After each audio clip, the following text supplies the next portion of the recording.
मोगाच्या भाव भयणीनो, शुभ वर्तमानांत आमी धाकटुल्यो दोन वपारी आयकल्यात आनी हे दोनी वपारी नवे आनी पोन्ने वस्तूंचेर विचार मांडटात जे आज नवे फाल्यां तें पोणें जाता.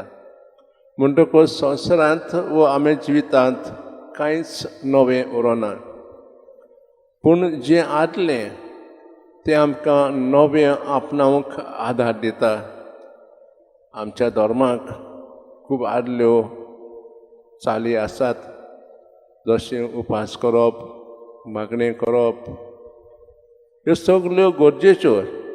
पूण दर एक चालीक एक कारण, एक हेतू आसा आनी हें आमी समजूंक जाय. नाजाल्यार ताचो अर्थ समजनासतना आमी ती पाळतल्या. जेजू पुनर्जीवन जावन ह्या सगळ्या चालींक नवें अर्थ दिला.